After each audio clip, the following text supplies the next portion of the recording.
But our speaker today is Ella, and we are so lucky to have Ella come and give a talk today. Ella was actually selected as one of the examples of how to do external collaborations with organisations outside of the university by the Faculty of Arts, and we're so proud to have Ella as a flagship pioneer and a person doing this incredibly well. So I won't take up too much time, but those of you who have worked with Ella, heard from Ella, will understand that Ella has been really developing new methods, pushing boundaries of co-creation, particularly in the fields of neurodiversity with children, working with museums, schools, all kinds of wonderful things. So Ella, thank you so much. We really appreciate you and the time to come and talk to us today. And thank you so much for asking me to come and present our project. I just realized as I was preparing a presentation that I've never done an IMC seminar before. So finally, I think it's about time that I do it. So I thought I was going to give an overview of the project. So that's what I'm going to do. I'm going to take some time to look back at the project and sort of talk about what three things that are important to us in our work. I titled the presentation, Understanding, Developing, and Co-Creating Social Learning with Autistic Children and Their Adults. And first of all, let me just present the project team as it is right now. This project team has, over the years, gone through some different constellations, and right now we're in one of our larger groups. So the project team up here is Langagerskolen, Line Bauer, Stine Lundsgaard, Sofie Udara, Clara Bromsgaard, Martin Jensen, and me. We're the day-to-day project team, and as you can see, some of us are at the university and some of us are at the school that we collaborate with. And then we have Jens Paldam, who's the school director at the school, and Andreas is part of the steering group for the project, and they have been for a few years now. Currently, the project is funded by the Linux Foundation, which is also really important to mention because they're really a wonderful foundation to work with. It's interesting to do this presentation today because I also know that some of you know this project very well, and some of you probably don't really know it at all. So it's gonna be, if I take something for granted, please just let me know and I'll try to explain it better. So the overall goal of the project when we started was to try to strengthen social access in society in the long run. So we wanted to look into this playful social learning as a way of doing this, as a way of doing an early intervention with the children. And more specifically, our aim is to develop inquiry-based learning environments that motivate children and their adults to engage in and reflect on the learning that they construct together. And I put this photo of some horses drinking on this slide because this is sort of our basic assumption in the project, that when it comes to learning, you can lead a horse to water, but you can't make him drink. And this is particularly true with autistic children. They're not going to engage if they don't see the point of being there. So we need motivation to even begin learning together.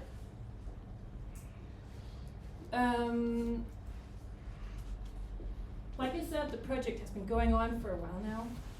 We began in 2018, and the project came out of this idea from Rikke, my colleague, and Line Bauer, that they were in a maternity group together.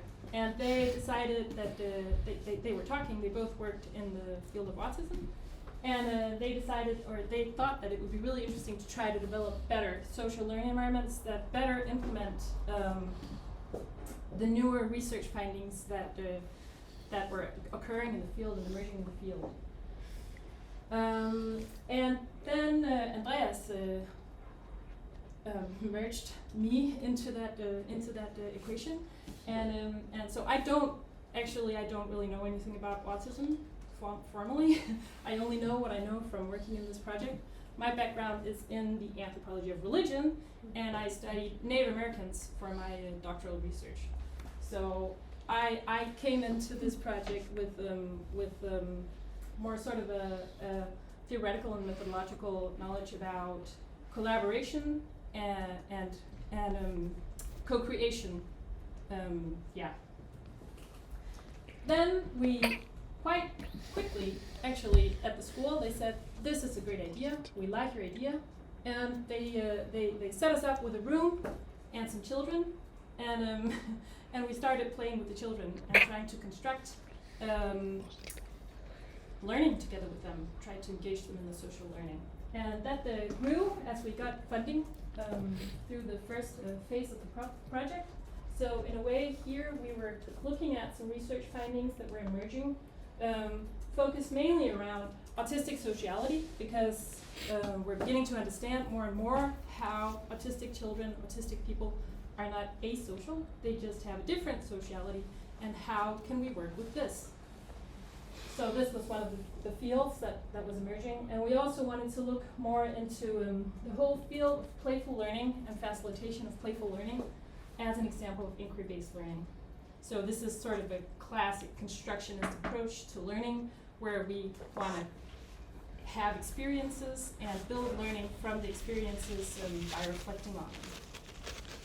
So in this phase, you can say that we're doing research-based development and we're co-creating with the children. But then we got a new grant in 2021, and we sort of switched over to, instead of us doing the work with the children in the school, we gave the material that we developed over to the educators, the pedagogues, and the teachers at the school, and also at another school. And we started to say to them, what's wrong with this stuff? And they told us everything that was, well, they're not done yet, to be honest. They still tell us stuff that's wrong with it, but we try to learn from them as best we can. So now you can say that instead of co-creating with the children and supporting the children co-create, we're actually co-creating around the children, so we're co-creating with their adults. We also try to include the parents as much as possible, but there are limits to how much we can do.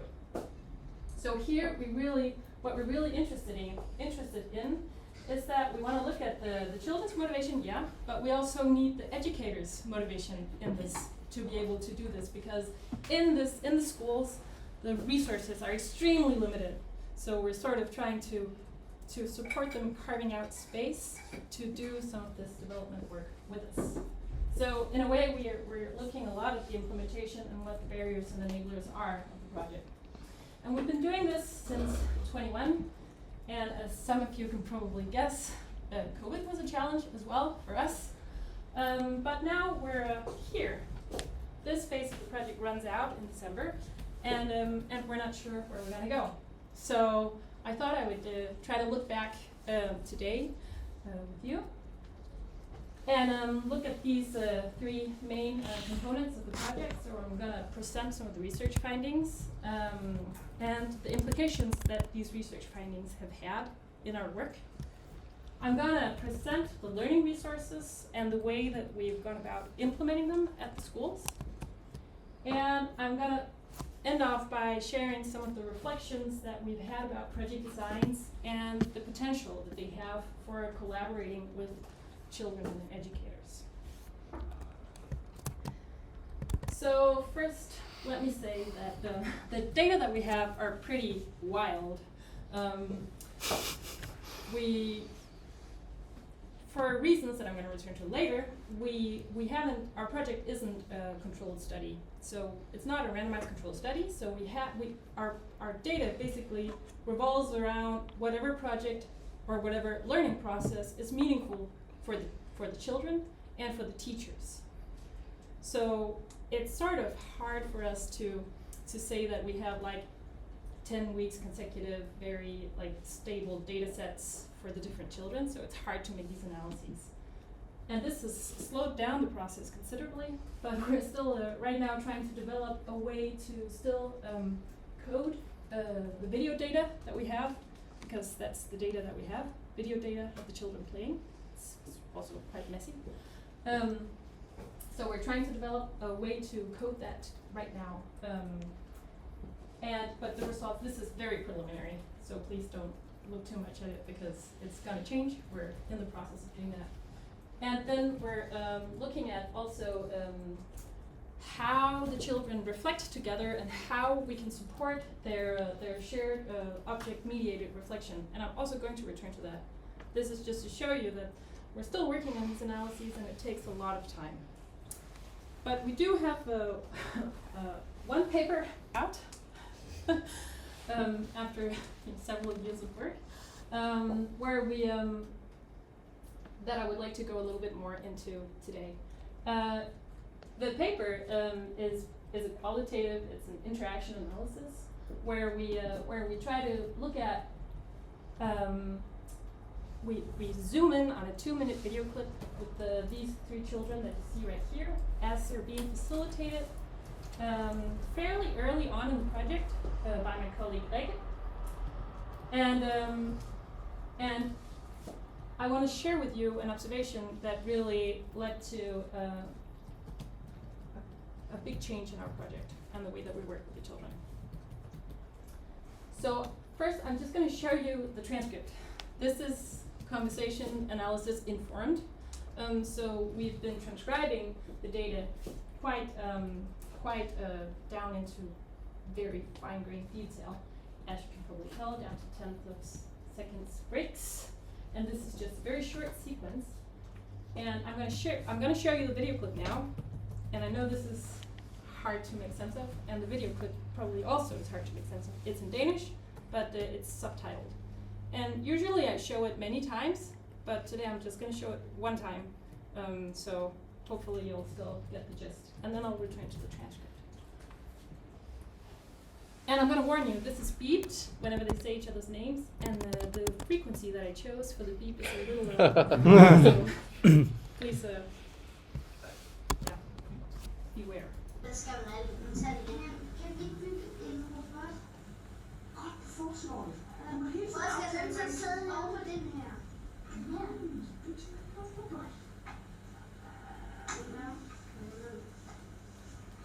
Og så skal du slå, og hvis man slår 2, betyder man, at du må selv sætte 2 klodser på, selvfølgelig. Er det her blå? Blå, ja. Og det betyder, at du skal Du skal binde sådan en kofanger, og den er kofanger. Den der. Og den skal du så sætte sådan der. Så kan vi ikke bygge den op af noget godt. Nej, jeg hvis der er en eller anden sætter den der på, så kan vi sagtens bygge op af. Ja, det synes jeg er en god idé. Men hvad gør vi så? Så skal vi tage en og hele tiden aftale. Ja, vi bygger, og vi gør det her. 2 og 2 og 2 og 2. Det betyder, at du selv tager 2 klodser.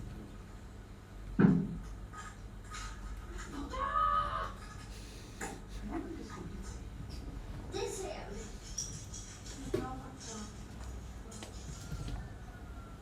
Jeg troede, vi startede med sådan noget. Det kunne være en rustning for hele min tur.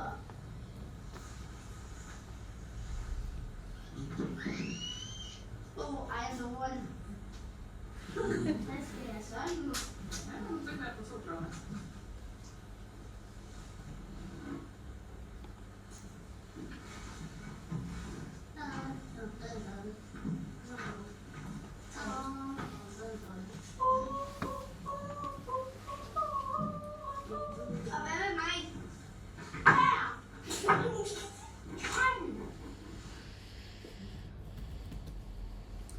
So this video clip is we found it really interesting. We felt that something was going on in there. I've shared it many times, also in Open Your Data, and I got some really valuable input to the analysis. And some of the people at Open Your Data said, if I hadn't known, I wouldn't have. If you hadn't told me, I wouldn't have known that these kids were autistic, right? Yeah. But they are, and Langagerskolen is a school specialized. It's a special school for autistic children, so they are.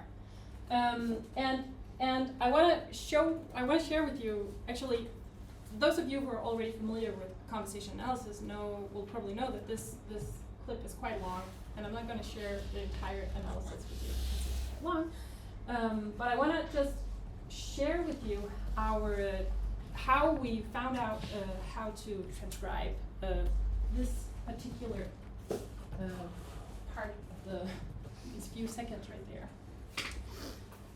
So first, we transcribed it as rumpadump, which we didn't really ascribe any meaning to. We thought, well, he's, we all know that autistic children have atypical language use, so we just thought that this kid is autistic, it's probably nothing. And then we tried it one more time, and Dumbatrump sort of began like emerging from it. And then we brought it over to the linguistics department, to the conversation analysis people. And they helped us transcribe this, and it said, so what's actually going on here? And suddenly we realized that he was saying a dumper truck. He was very, like, not actually talking to anybody, but saying a dumper truck suddenly. And this was so weird to us, because this kid, he's the one who initially, we can't see it in this transcript, but he's the one who initially suggests that they build a robot. And he keeps returning to this robot request. Let's build this robot. And the game, in the game, the only rules of the game are that they have to agree what they want to build. So the robot idea is floated very early on, and he keeps suggesting it. And then, of course, the die tells them, who gets to decide what happens. You could probably make that out, someone from the video clip. So why would this kid suddenly say a dumper truck? Why would he suddenly suggest that the robot that he's been arguing for so long was a dumper truck? And this really scared us, actually, because when we realized what was going on, that this kid was merely out of his turn trying to say that I really disagree with what you're doing right now. How could this be a dumper truck? Or how could this be a robot when you place the bricks like that? So he's actually navigating what's going on. And when we also look at the way that Esbjørn reacts, he says, I thought we already agreed on a robot. Right? So Esbjørn knows exactly what Anders is doing in this video clip.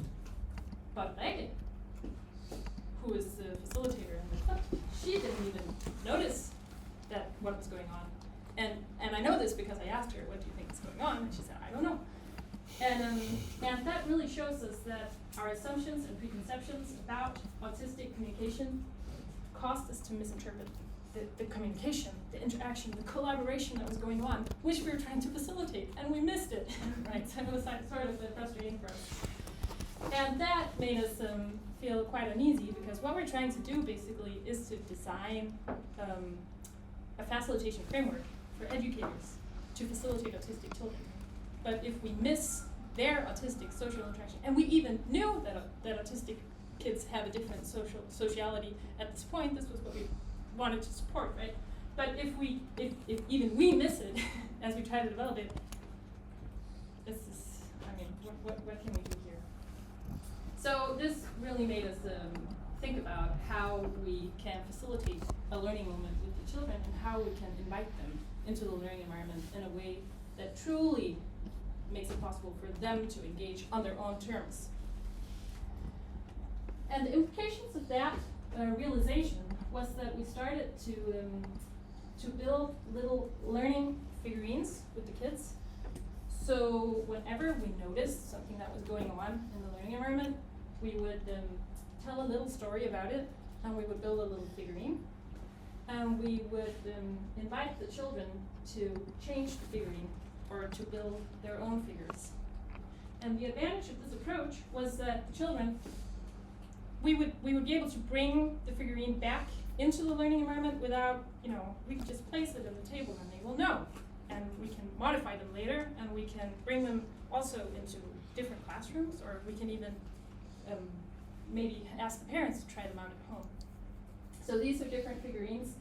This one is called Patience. It was built by actually one of the kids in the clip, and we like this figurine a lot, because this is one that the kid took initiative to, and he built it by himself.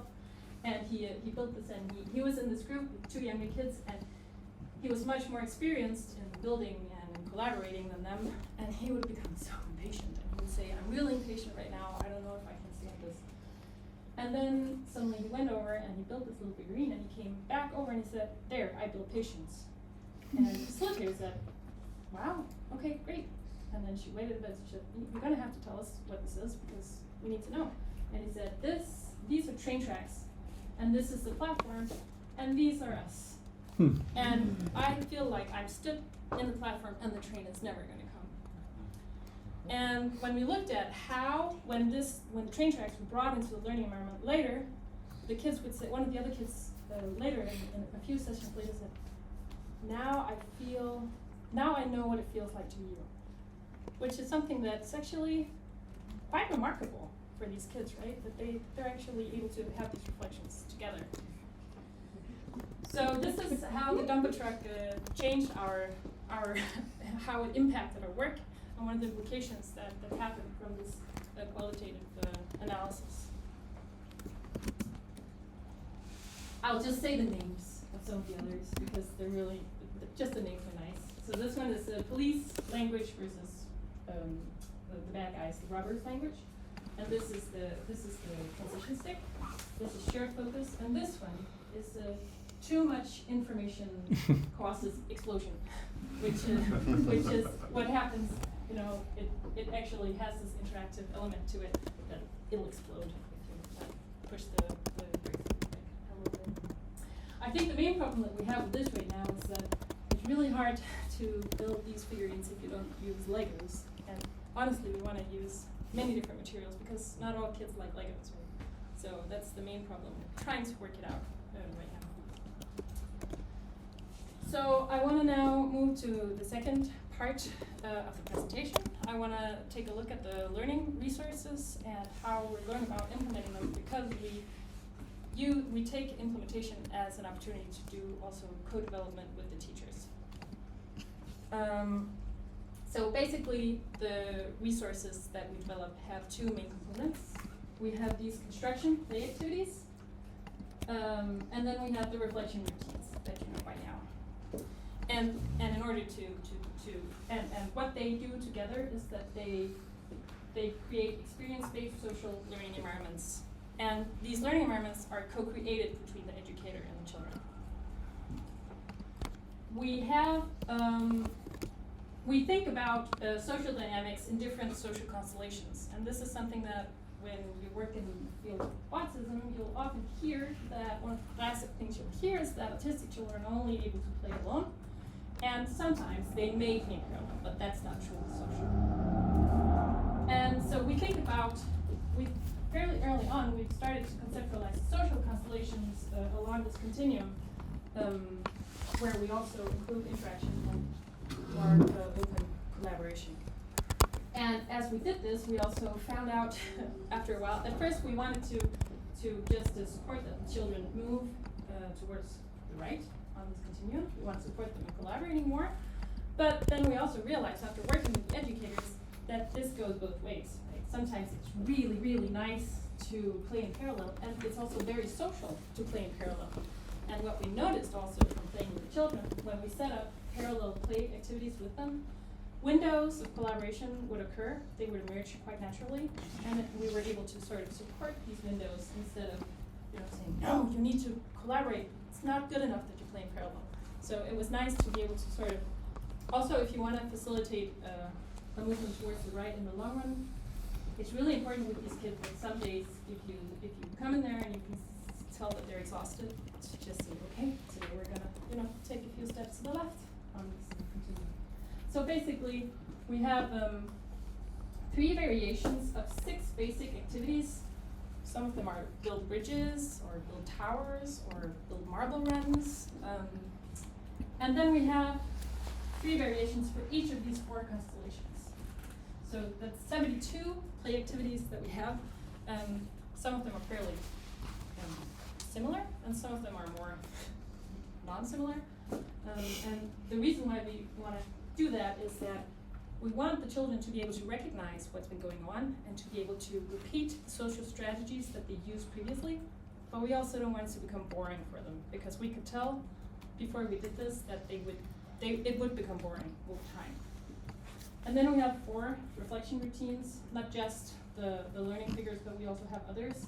And I think now today I just had a chat with my colleague that one of them needs to break over into two, because the teachers, the educators are sharing some experiences with us that, so we're probably gonna have 5 fairly soon.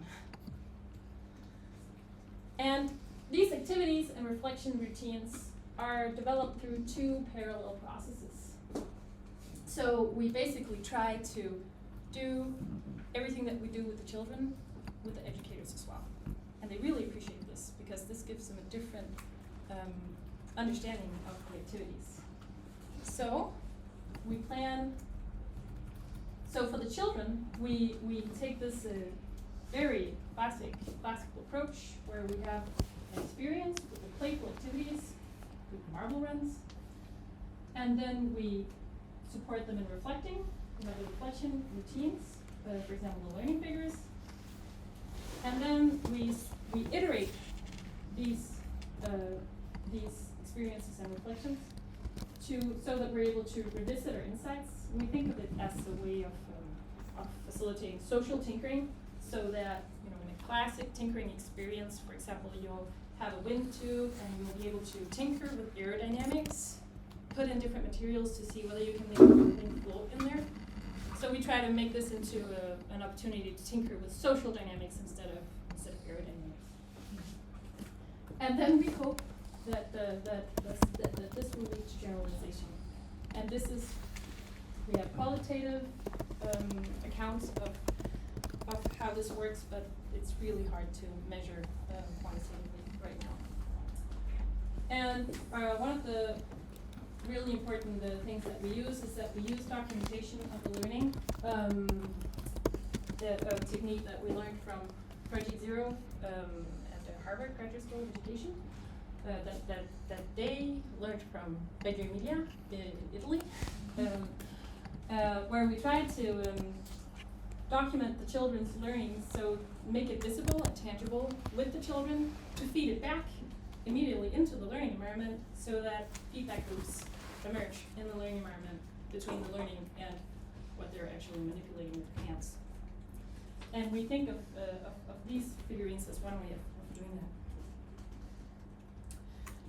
Then we also have the professional development, and this was something that we learned from another collaboration that Project Zero has, called Children as Citizens, which is a project in the Washington DC area, where they collaborate with teachers to develop new immersion learning courses with the children. And they told us that one of the most important things here was to really take seriously the professional development of the educators, and to pay them while they partake in these things, right? So we made sure that there was money enough to buy some of the pedagogues at the school to help us develop these things. And then we've been setting up workshops. So right now they have 3 workshops every 6 months.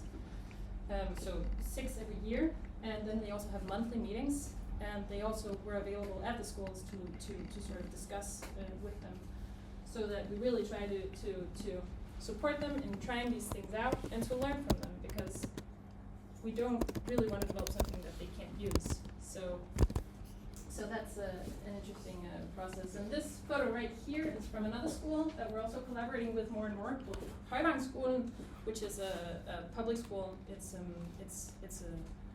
not specialized, but they have developed their own mainstreaming program where they have all the kids with special rights in one group, and then they sort of have them in a big, like, outside of the benefit of the children's collaboration, and then they have them out in the classrooms, and they take them back in. So they really think about, a lot of the educators in that group, how to work with the children, and some of them are even interning in the project right now. So they're really a great partner for us. And I just wanted to share with you one of the materials, one of the resources that we developed together with the educators at Langagerskolen, and together with Ben Mardell from Harvard and Savannah, that most of you know, where we tried to think about how in a learning environment, you can find out whether the children are engaged in social learning, whether social learning is happening. And this is a remix of a resource that has been developed in different schools, at the International School in Billund, and also in South Africa and in the States. But it had never been developed specifically for special education. And so we thought, let's try and do that, and we did, and it looks quite differently from what it did. There are many similarities, but also differences. So basically what it is that the kids need to feel safe for it to be meaningful. And then we have these agency, social engagement, and curiosity on the branches. And then these are all the ways that it can look like. Agency can look like you acknowledge others' ideas, you make choices, you find compromises. And then all the empty leaves, they were added after we took the first prototype back to the educators at Langagerskolen, and they said, well, but this is what it can look like, right? How can we show that this is what it can look like? Could we add some empty leaves? I said, sure, let's do that, and then we added the empty leaves.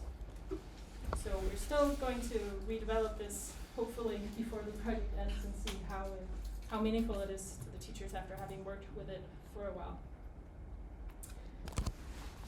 The resources are packed right now in a homepage, a website.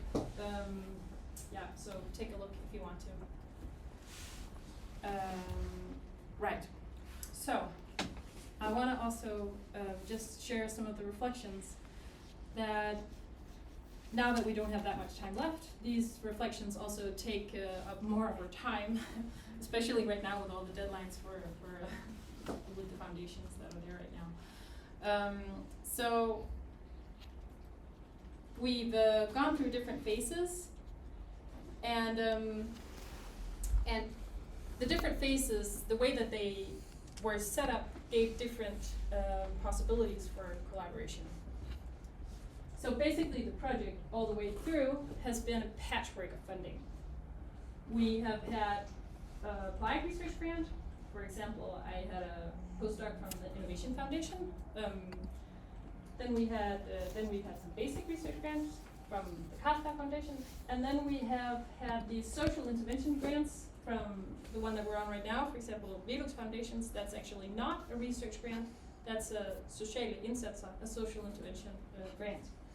And so we sort of patched them together. So right now, for example, I'm in a CollaboLearn Foundation postdoc, but I am also bought out from that position some of the time to do project management and co-development with the teachers at the Velux Foundation.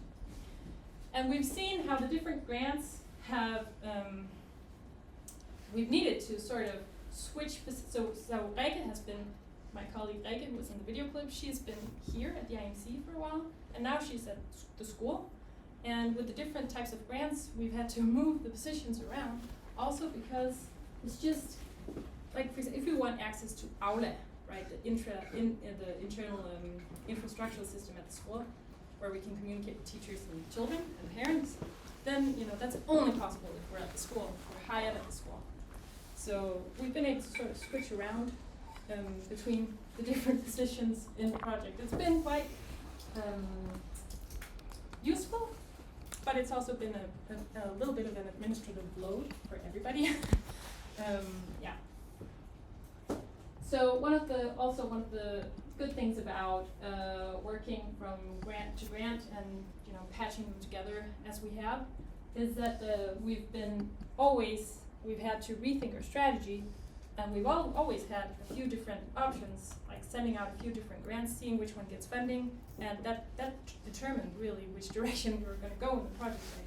So that was interesting to see how thinking about different designs. And then some of them came true, and maybe it wasn't your favorite one that came true, but that's how it is. And it also, actually, having the patchwork instead of one big grant also gives a lot of flexibility in negotiating with different funders. So for example, I've been able to stretch out my CollaboLearn postdoc over 4 years instead of 2, which has been really nice, because then I can also go to Velux and say, well, yeah, this is an intervention project, but I have to do my research as well because I'm also funded by CollaboLearn. So that's been a really good way to open up these dialogues with the foundations and to also get them to sort of think with us instead of like, yeah, different foundations are different, but we really had a good collaboration with the Velux Foundation. Like I mentioned, this is not a controlled randomized study, and we found out fairly early on that that would have been really expensive, very time-consuming, because we work with this group of children. They're very, very different, these children, so we would need a quite large group of children, or we would need to sort of squeeze in the target group of the project, which would mean that what we developed, we might be able to validate it, but if we did, we would only validate it for a very narrow subgroup of children, which is not really what we intended with this, like, I mean, then we would have a stamp, this is valid, but only for like a tiny subgroup. So that didn't feel particularly meaningful from our perspective. We were in a lot of negotiations to set up a study like this, and every time we tried to develop a design, it just grew in size and budget.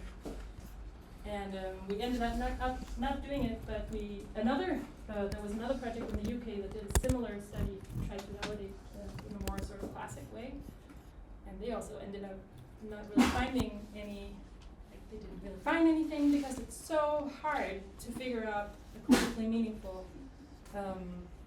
measure that you can really, I mean, this is 10 weeks of playing, right? For 1 hour, 90 minutes. That's not really gonna, it's not really gonna do that much of a difference. It may make a difference, especially if you keep doing it over time, but it's really hard to figure out a good measure for this. So we also found out, because we tried to do pre and post measures where we had the children play unfacilitated for, I think, 10 minutes before and after the 10-week session, to try to see, is that gonna be, like, are we gonna see any meaningful differences? I think that actually, the very few times that we did this, it looked promising, but then we very, very quickly abandoned that idea because it was really stressful for the children. And could we really say that we would want to do this for the children if they didn't, they didn't understand the first time? Here, play together, like in the pre-measurement, and it was really stressful for them. So how could we do this in a good way for the children? We just didn't see it, the meaning of it.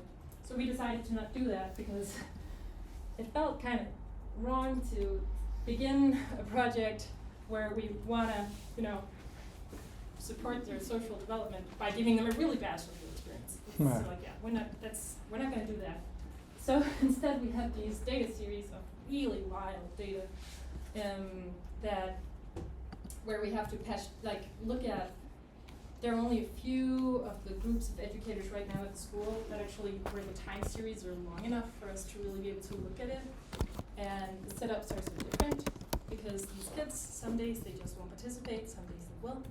It's hard. So our data are really wild, and we're really excited to see whether these analyses are gonna work out. Then we also, but the good thing about trying to explore other ways to develop a social intervention, which is what we ended up doing, is that we also, it really set up a situation where we truly need the educators, because they're the ones who know about children's learning. They know the children, right? So if they choose to implement these materials, that's actually a pretty good, to me, that's a pretty good indicator that we're onto something, as long as we stay in a dialogue with them. But then, of course, we also change the questions that we ask. We don't ask, we try to ask, does this work? Can we see a development? But for a long time, we've also had other questions, right? So, for example, how can we even talk about facilitating across neurotypes when we're non-autistic adults facilitating children? So we've been needing to change the questions we ask, and also to change and develop new analytical strategies that both satisfy the literature but also stay true to the data. And this equal collaboration with the educators is also something I just want to say a few things about, because that's been surprisingly hard to set up. we really wanted to establish an equal collaboration because we really needed them, like I said. But they had a lot of coming into it. They were like, I'm not sure that I'm doing it right. I think I'm doing it all wrong, and you can't really use whatever I'm doing. And we've been trying to convince them in different ways that whenever they come and say to us, are you going to be mad because we did it all wrong? We did it in a different way than you told us to. And they're like, thank you so much. Thank you for saying that, because that's exactly what we need. And we've been having to say that to them and have that experience with them many times for them to actually finally realize, okay, yeah, this is actually something where we can collaborate to develop this together. So we call them our co-developers, medudviklere in Danish. And we started by also inspired by Ben Mardel's approach in the Children of Citizens project to send out an invitation to be the co-developer, where we put their name and sort of like an invitation, personal invitation. And yeah, it took a while, but now they're really it's really a great project. So we've established a commons where we all need each other's disciplinary expertises, right? So it's good for them that we're a university, and it's good for us that they're schools. And what we're thinking about right now is to sort of what would we even like to happen? Because in a way, it's so nice to be able to be wild and free and do whatever we want with the project, but it's also really exhausting. Because even though we're free to do what's right for the project and never compromise when we see something that we don't want to do, it also means that we're constantly on short-term contracts. And I mean, we have these weird setups sometimes where we had a colleague who, in a funding gap, even though she'd been working for several years in the project and was returning to a new position after, had to go on maternity leave as unemployed, right? Because there was a funding gap right at that time, which is just, it feels wrong. It's not sustainable. It also means that we have a lot of admin. It takes a lot of time to constantly rethink how we want to do this, rethink the budget, rethink the plan when someone leaves from a short-term contract to a tenured position somewhere, because people do that, and I fully support them whenever they want to do that, but it's also really exhausting because they need to rethink everything again. So we've been through many different constellations. So we're also thinking about whether we should try to carve out institutional spaces so that we could do the project between like different spaces and have a more stable platform to do this, which would mean that we would have a slower pace, but we would also have better possibilities of doing long-term planning, strategic planning. But it would also mean that there are institutional demands and less flexibility. So, to be honest, I don't know where we're going to end. We're right in the process of applying for funding again. So, yeah, I'm going to leave you with this cliffhanger and say stay tuned if you're curious to know more. And yeah, that's what I brought. Thank you.